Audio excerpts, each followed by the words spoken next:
Saringan tapi liriknya sangat dalam sekali. Tattooed on My Mind yang dibawakan oleh kelompok musik yang merupakan trio The Sound namanya begitu ya. Barangkali ini tidak mungkin tidak keseharian kita mendengarkan kelompok musik ini, tapi kalau dari liriknya ini menggambarkan apa yang kita alami dalam keseharian kita.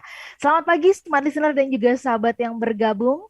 Saya Lana Nurlija dalam Smart Happiness. Di kesempatan pagi hari ini kami mau mengajak Anda untuk berbincang mengenai bahwa pikiran pun butuh makan. Bukan pikiran mau makan, tapi pikiran kita ini butuh nutrisi, butuh makan. Seperti apa sih? Kita langsung saja nanti bahas bersama dengan motivator nasional di bidang leadership dan juga happiness. Ada Pak Arfan Pradiansyah. Selamat pagi, Pak Arfan. Selamat pagi Mbak Ola, apa kabar hari ini? Hari ini berwarna merah dan sangat-sangat dinamis sekali pagi Oke, hari ini ya, ya, luar biasa.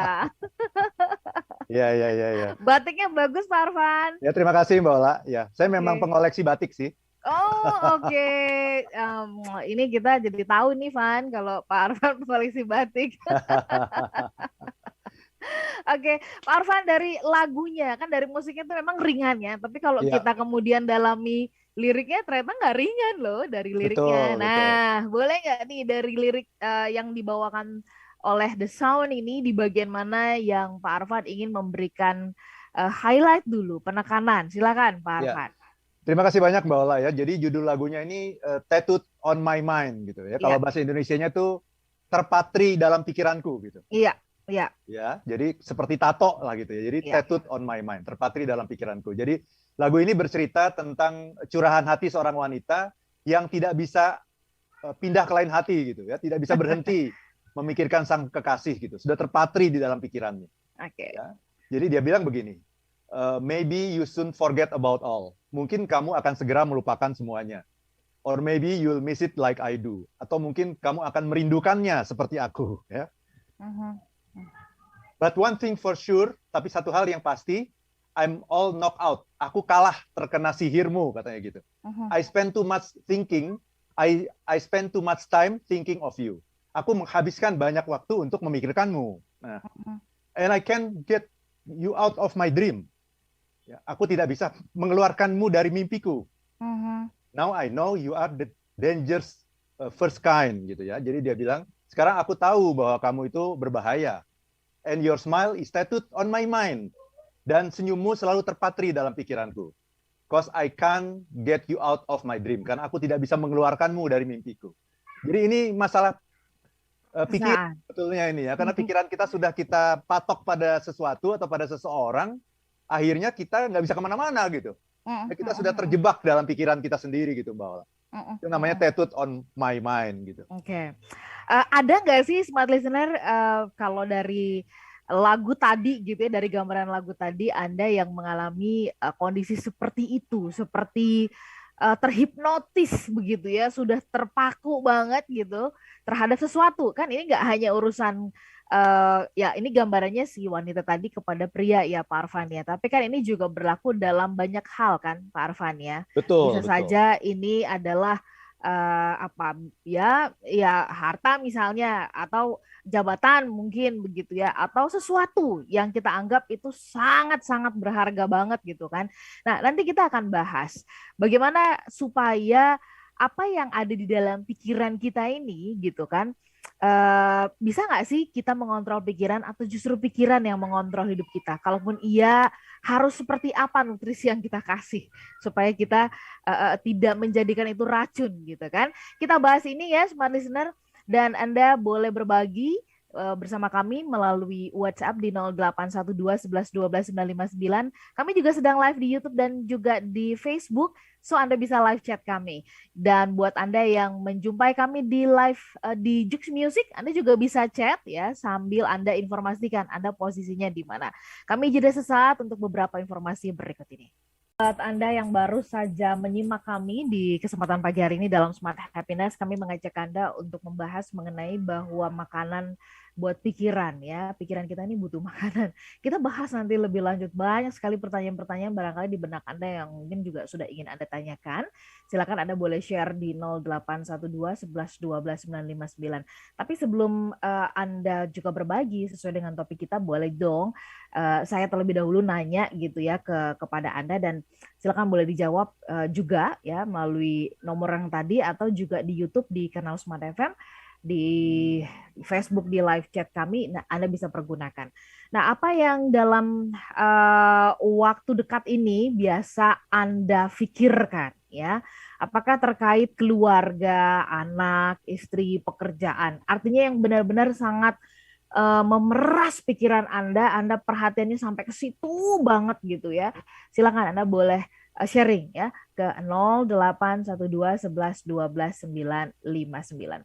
Pak Arfan, kalau kita tadi berangkat dari lagu yang mengantarkan kita gitu ya.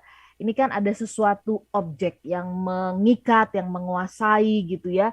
Sehingga dia mengatakan sampai nggak bisa ngeluarin itu dari mimpinya gitu. Itu tuh benar-benar sangat apa ya, mungkin dia punya daya magic gitu ya atau apalah gitu ya, Daya pikat yang luar biasa iya ya. daya pikat yang luar biasa begitu. Ya, ya, Nah, ya. Pak Arfan, mungkin sebelum sampai ke sana boleh nggak sih dijelaskan atau diungkap kepada kita gitu, sebenarnya pikiran kita ini tuh terdiri dari apa komposisi dia gitu, sehingga pagi ini kan kita juga bicara tentang dia butuh makanan gitu. Silakan Pak Arfan. Terima kasih banyak Mbak Ola ya. Jadi kalau kita bicara pikiran itu kita harus membedakan, ada yang namanya hardware, ada yang namanya software. Oke. Nah, itu kita harus bedakan dulu tuh. Yang namanya hardware tentu saja adalah brain, ya, otak kita. Itu hardware-nya, perangkat kerasnya gitu, yang sudah diciptakan Tuhan gitu untuk kita semua. Itu hardware-nya.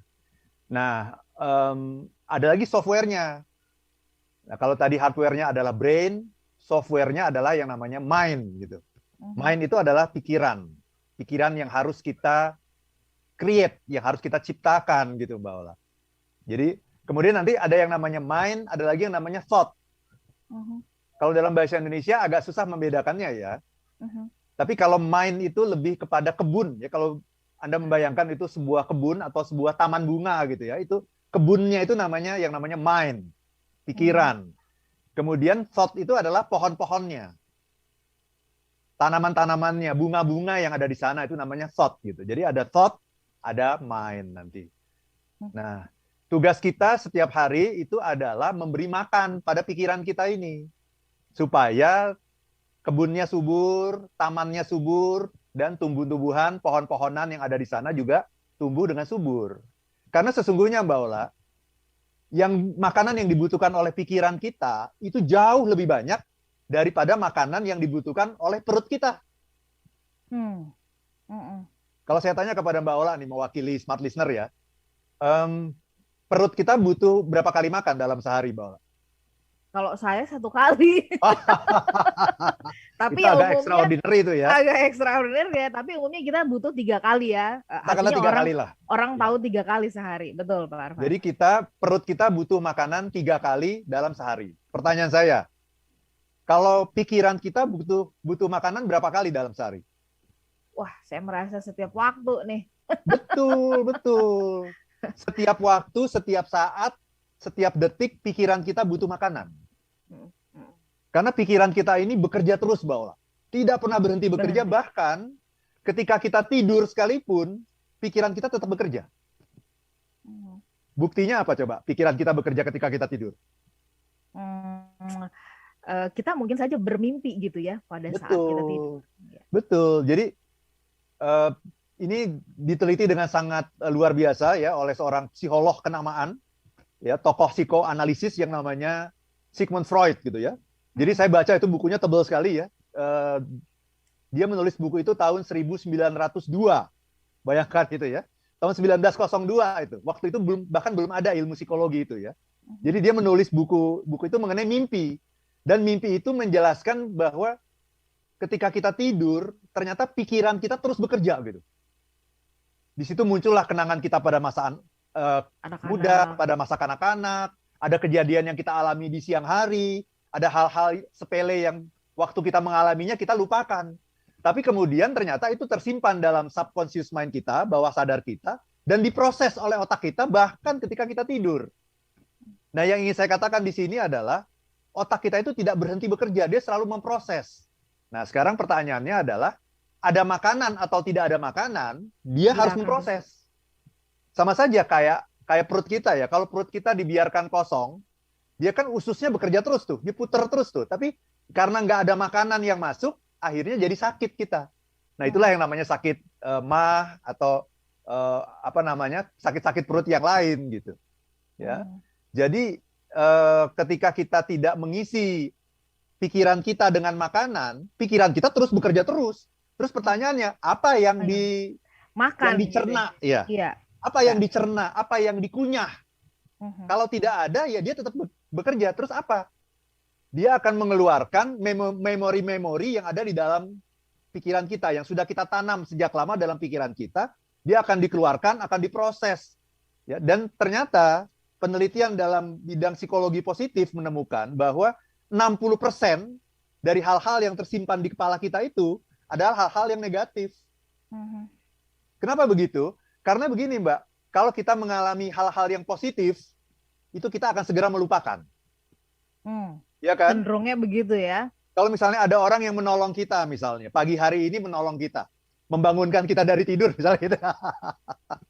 Ya, itu kemudian kita mengucapkan terima kasih kan, tapi kemudian kita lupakan itu. Tapi kalau ada orang yang menyakiti kita pada pagi hari ini, nah itu nggak akan lupa sampai minggu depan tuh. Bahkan mungkin sampai bulan depan kita nggak akan lupa gitu. Ya, jadi memang otak kita ini akan menyimpan, cenderung untuk menyimpan memori-memori yang negatif gitu. Jadi kalau kita tidak memberikan makanan pada otak kita dan hanya menunggu otak kita ini mengunyah sesuatu yang sudah ada di dalam pikiran kita sejak lama, maka yang terjadi adalah hal yang seperti itu nantinya. Kita akan sakit gitu. Karena itu otak kita ini harus kita kasih makanan terus-menerus. Setiap hari, setiap waktu, bahkan setiap saat, Mbak Ola. Karena dia bekerjanya tadi ya, setiap saat dan setiap waktu gitu ya. Betul, dia ngunyah terus istilahnya. Dia ngunyah terus. Kalau nggak ada yang dikunyah, ya dia ambil dari persediaan yang sudah ada. Persediaan yang ada. Dan 60% persediaan itu sampah katanya gitu. Oke. Oke, smart listener. Nah, pertanyaannya nih Pak Arfan, kalau pikiran kita yang tadi bekerja, saya tadi langsung berpikirnya pantas ya gitu ya. Kalau kita banyak dalam satu hari itu tuh berpikir keras tentang sesuatu hal gitu, berusaha untuk memecahkan, mencari, merumuskan atau apa gitu, itu akan jauh lebih letih gitu, jauh lebih capek rasanya dibandingkan ya kerja yang oke, kita mungkin ngangkat berat apa kemana dan sebagainya begitu ya. Itu saya rasakan di hari Jumat kemarin tuh Pak. Waktu ini ya ulang tahun Smart FM ya. Iya. Capek kan betul ya rasanya ya. Itu capeknya iya, putar otak terus, bukan capek karena fisiknya ya gitu. Nah, Pak Arfan, pertanyaannya makanan buat otak kita ini atau buat pikiran kita ini gitu itu apa? Ini kan yang banyak orang nggak tahu ya. Kalau buat fisik kita, sarapan pagi orang tahu ada nasi uduk, nasi goreng, ya, bubur ayam dan sebagainya. Seterusnya menu makanan banyak banget. Nah, makanan buat pikiran kita ini apa? Dan menunya bervariasikah begitu? Kita dapatnya dari mana? Silakan Pak Arfan. Ya, jadi makanan yang kita dapatkan itu, jadi kenapa Mbak Ola misalnya waktu Jumat minggu lalu itu merasa capek ya? Karena mungkin selama sekian belas jam itu hanya mengulang-ulang makanan yang sudah ada di dalam kepala. Tapi tidak sempat makan siang, dalam tanda petik ya, makan siang, makan sore, makan malam gitu ya. Dalam pengertian tidak ada makanan baru yang dimasukkan ke dalam pikiran gitu. Sehingga ya sudah kan kerja terus kan mengeluarkan apa yang ada kan? Betul. Mengeluarkan apa yang ada dalam pikiran, tapi bukan memasukkan nutrisi. Ya. Makanya kita di tengah-tengah kerja itu kan perlu yang namanya berdoa, ya kan? Kadang-kadang kita berdoa itu hanya di awal saja kan, berdoa di awal. Tapi di tengah-tengah itu perlu mengisi waktu gitu, cari waktu 5 menit katakanlah untuk berdoa. Cari waktu 5-10 menit untuk sholat, katakanlah begitu. Kenapa? Dengan sholat itu kita sedang mengisi nih. Karena kita keluar terus. Selama sekian belas jam itu Mbak Ola bekerja dan itu energinya keluar terus, pikirannya keluar terus, tapi tidak ada nutrisi yang masuk ke dalam pikiran. Mungkin juga kita perlu motivasi. ya kan? Mungkin ada rekan kerja ya di kantor yang dia bisa memberikan penguatan kepada kita. Sabarlah, sabar gitu misalnya gitu ya. Lah, ini memang situasinya tidak mudah. Memberikan empati kepada kita mungkin. Ya. Kita butuh seperti itu, Mbak, ya. Motivasi, kita butuh empati, kita butuh berdoa untuk memasukkan makanan ke dalam pikiran kita. Dan kita juga perlu baca buku. Nah, inilah yang orang Indonesia juga agak jarang nih baca buku. Yang sering banyak dibaca itu adalah sosmed. Kenapa? Karena sosmed itu gampang dan gratis. Nah, kita itu sangat mudah tergiur oleh sesuatu yang gratis. Padahal tidak ada sesuatu di dunia ini yang tidak ada harganya. Kalau kita buka Facebook, kita buka Instagram, kita buka Twitter, itu memang gratis sih. Jadi kita nggak merasa rugi apapun gitu ya. Tetapi kita lupa bahwa kita sebetulnya sedang memberikan makanan ke dalam pikiran kita. Dan itu yang sering kali terjadi. Kalau Anda lihat di sosmed, itu yang sering kali terjadi adalah sampah yang masuk. Apa itu? Kebencian, ya kan? Berita-berita yang memprovokasi, berita-berita yang belum tentu benar tapi sudah tersebar kemana-mana. Ya, kegiatan-kegiatan yang tidak berguna, ya kan? Pameran kekayaan orang, misalnya flexing, ya kan? Hal-hal seperti itu yang seringkali membanjiri sosmed kita, yang karena gratisnya itu, akhirnya kita bilang, nggak rugi ya kalau saya nonton, nggak rugi ya kalau saya mengkonsumsi itu.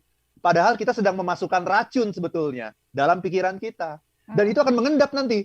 Itu akan mengendap seolah-olah kita lupa, tapi nanti ketika kita mengalami sesuatu, ketika tidak ada yang dikunyah nih, nggak ada makanan yang masuk, nggak ada yang dikunyah, itu keluar semuanya. Itu yang kita kunyah. Akhirnya kita tidak bahagia, sedih, gundah gulana, kecewa, merasa marah. Padahal kita nggak tahu apa yang sedang kita alami pada pagi hari itu. Tapi kok pagi hari itu kita mengalami banyak sekali masalah. Kemudian kita mengatakan, this is a bad day. Kita bilang gitu. Oke. Kenapa kita bilang this is a bad day? Karena kita juga nggak tahu gitu. Kenapa kok saya bangun, kok tiba-tiba saya merasa nggak nyaman aja gitu. Ya itu. Karena selama tidur, kan pikiran kita itu terus bekerja dan menggali makanan-makanan yang lama. Yang tersimpan ya, Pak Arfan ya. Tersimpan, iya. Baik. Baik, Pak Arfan, nanti kita bahas kalau begitu supaya tadi sudah dapat sedikit gambaran tentang apa yang perlu kita makan begitu ya. Nah, cara mendapatkan makanan yang sehat ini nih nanti penting. Walaupun tadi sudah mulai ada clue-nya dari Pak Arfan. Kita sambung nanti di part yang berikutnya. Smart Listener, silakan Anda yang mau berkomentar atau juga bertanya sehubungan dengan topik kami. Kami jeda sesaat.